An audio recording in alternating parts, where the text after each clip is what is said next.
In this section of the syllabus, Propagation Theory, we will consider the nature of radio waves and the way they travel through the atmosphere.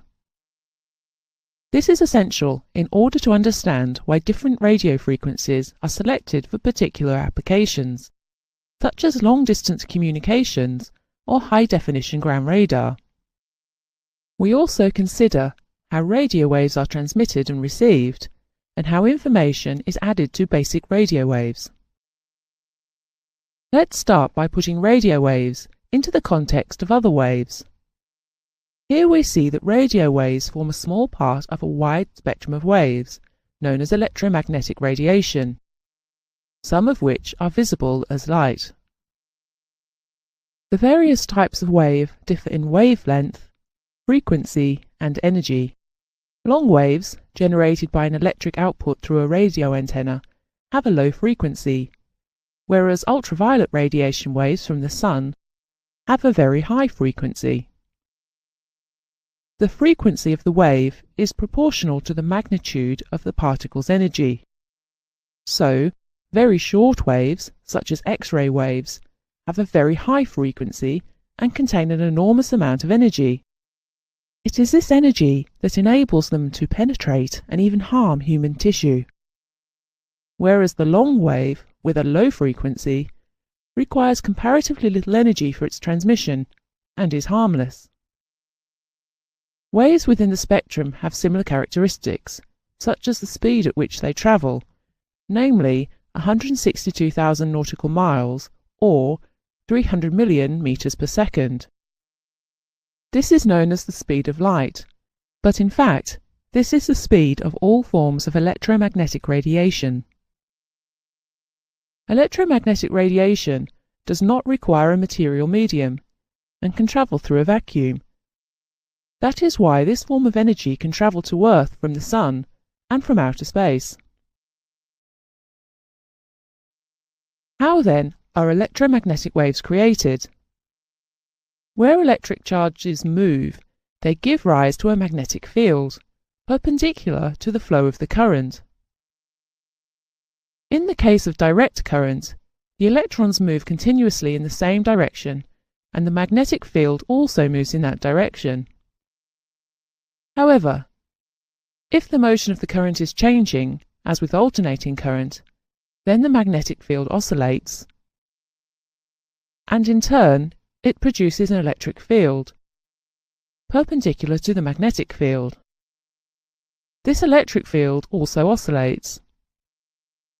Where both a magnetic field H and an electric field E exist, the two fields are collectively known as electromagnetic radiation, and the frequency of these electromagnetic waves is the same as that of the electric charge which created them. If an alternating current at low frequency is passed through any wire, such as an aerial, also called an antenna, the magnetic field will move one way in a wave and then reverse and collapse with the current. But as frequency increases, the magnetic field will not have collapsed completely before the reversed field starts to establish itself, and energy will start to travel outwards from the aerial in the form of electromagnetic waves. The direction in which the electromagnetic waves travel out from the aerial depends upon the orientation of the aerial. If the aerial is vertical, then the electric field E also travels in a vertical waveform. This is called vertical polarization. If the aerial is positioned horizontally, then the electrical field will be horizontally polarized.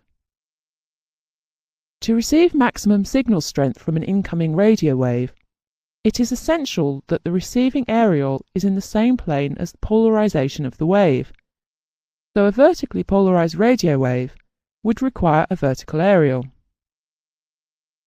The magnetic field H, which is also created by the alternating current, travels at right angles to the electrical wave. But we are not concerned with the magnetic field during further consideration of this topic, as it is only the electrical field that carries the radio message.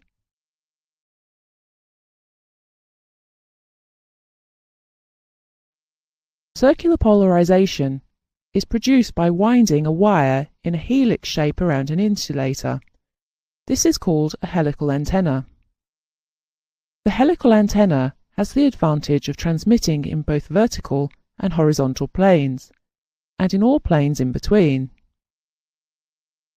So, circular polarization is useful where a transmission in a single plane, for example the horizontal plane only, may be rotated or twisted in space. This is called Faraday rotation. It occurs as the signal passes through magnetic fields in the ionosphere, which bend the wave and thereby reduce the effectiveness of the transmission. Consequently, circular polarization is most often used in satellite communications such as GPS and mobile phones. Circular polarization also has the advantage that antenna alignment is no longer critical, as the wave transmission is in all planes. When used with radar, circular polarization has the benefit of being able to eliminate unwanted precipitation, clutter, from radar screens. However, the production of helical waves consumes more power than the production of vertical or horizontally polarized waves, and so range is less. Consequently, linear polarization is used in good weather, and circular polarization is used in rainy weather.